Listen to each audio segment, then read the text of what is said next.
আপনি কি ইসলাম গ্রহণ করতে চান? আমার ইচ্ছা আছে, কিন্তু এখন আমার পরিস্থিতি একটু জটিল। সেই জটিলতা কি আপনাকে ইসলাম আমার গ্রহণ নাম করতে বাধা ট্রি দিচ্ছে? এবং আমি একজন মেডিকেল ডাক্তার। আমি একজন অমুসলিম।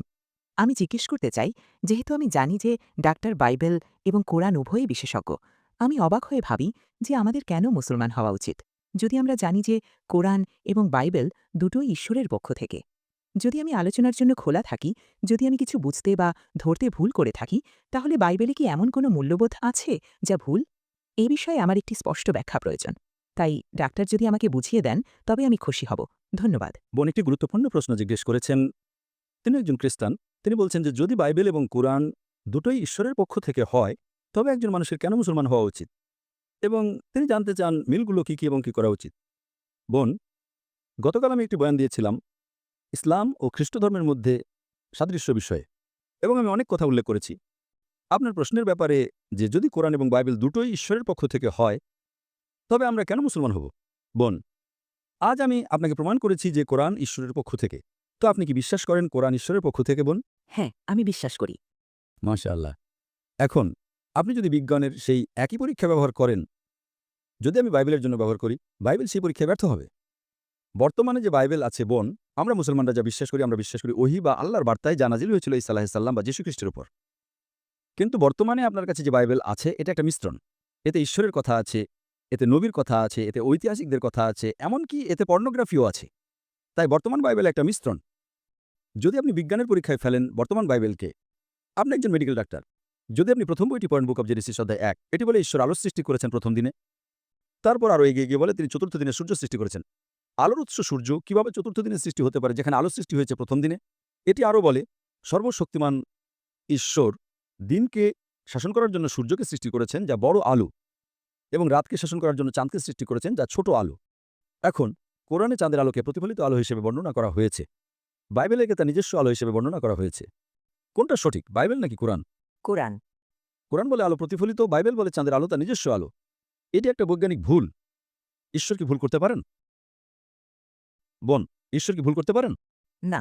আরও বলা আছে বাইবেলের বুক অব জেনেসিসে যে ঈশ্বর গাছপালা, বৃক্ষ সৃষ্টি করেছেন তৃতীয় দিনে এবং সূর্য চতুর্থ দিনে। গাছপালা সূর্যালোক ছাড়া কিভাবে বাঁচতে পারে? সম্ভব নয়।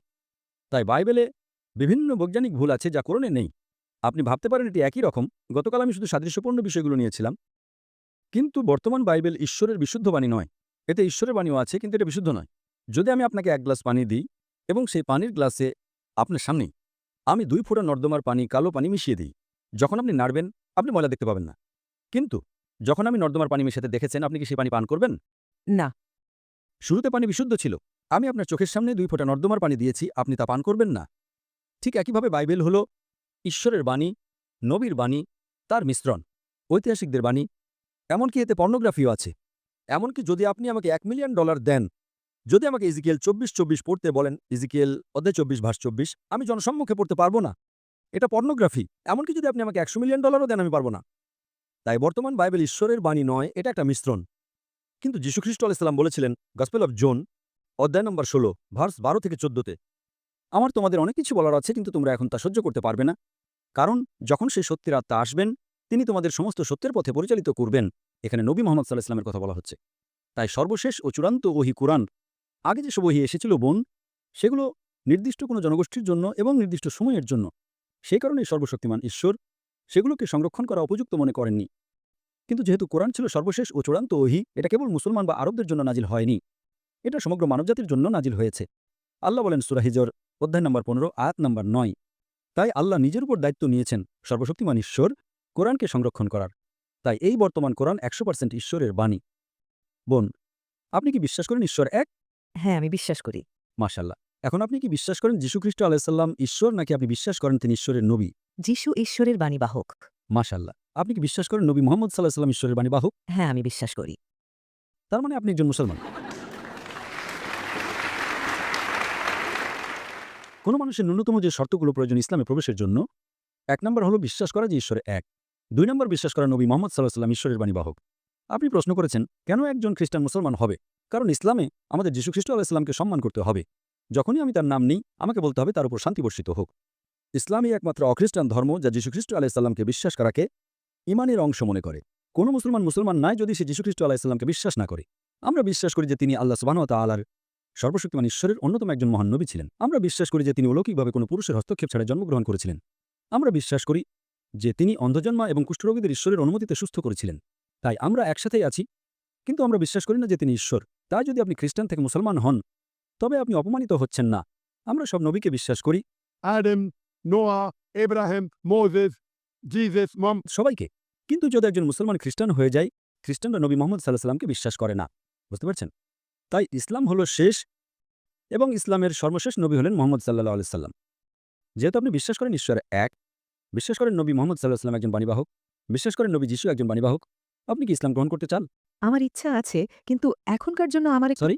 আমার ইচ্ছা আছে, কিন্তু এখন আমার পরিস্থিতি একটু জটিল, কিন্তু বন, যদি আপনার ইচ্ছা থাকে তবে আমার অনুরোধ, যদি আপনি বিশ্বাস করেন ঈশ্বর এক, বিশ্বাস করেন নবী মুহাম্মদ সাল্লাল্লাহু আলাইহি সাল্লাম ঈশ্বরের বাণীবাহক, বিশ্বাস করেন নবী যিশু একজন বাণীবাহক, আমার মনে হয় আপনার দেরি করা উচিত নয়। আপনি জানেন না আপনি কতদিন বাঁচবেন। আমি জানি না আমি বাঁচব কিনা, কয়েকদিন বা কয়েক সপ্তাহ বা কয়েক বছর। তাই যদি আপনি নিশ্চিত হন যে ঈশ্বর এক, আপনি বিশ্বাস করেন নবী মুহাম্মদ সাল্লাল্লাহু আলাইহি সাল্লাম ঈশ্বরের বাণীবাহক, আপনি বিশ্বাস করেন নবী যিশু একজন বাণীবাহক, তাই আমি অনুরোধ করছি যত তাড়াতাড়ি সম্ভব তত ভালো। যদি আপনার কোনো জটিলতা থাকে, সেই জটিলতা কি আপনাকে ইসলাম গ্রহণ করতে বাধা দিচ্ছে? হ্যাঁ, এখনকার জন্য। ঠিক আছে। তো আপনি মনে করেন যদি আপনি ইসলাম গ্রহণ করেন তবে সমস্যা বাড়বে না কমবে? শুনতে পাইনি। ইসলামে মানবতার সমস্যার সমাধান আছে, তাই ইসলাম গ্রহণ করলে আপনার সমস্যার সমাধান হবে না বাড়বে? সমাধান হতে পারে। সরি? সমাধান হতে পারে। হ্যাঁ। তো যদি আপনার সমস্যার সমাধান হয়, তবে আপনি কেন দেরি করবেন? আমি জানি হয়তো আপনার পরিবার অমুসলিম হতে পারে, অথবা আপনি চান না যে তারা জানুক ইত্যাদি। কিন্তু মাশাআল্লাহ, আপনি ইন্দোনেশিয়ায় বাস করছেন। 87% Muslim, mashallah. যদি আপনি পশ্চিম দেশে থাকতেন তবে সমস্যা হতে পারত, ভারতে থাকলে সমস্যা হতে পারত, হয়তো 80% বা অমুসলিম। এখানে Mashallah, 87% are Muslims. যাই হোক, যদি আপনি ভালো মনে করেন আপনি গ্রহণ করতে পারেন, অথবা যদি আপনি ইতস্তত বোধ করেন, সময় নিন যখন আপনি নিশ্চিত হবেন, কিন্তু দয়া করে দেরি করবেন না। আমরা জানি না আমরা কতদিন বাঁচব। ঠিক আছে বোন? ঠিক আছে, ধন্যবাদ ডাক্তার। জাযাকাল্লাহ খাইর। MashaAllah.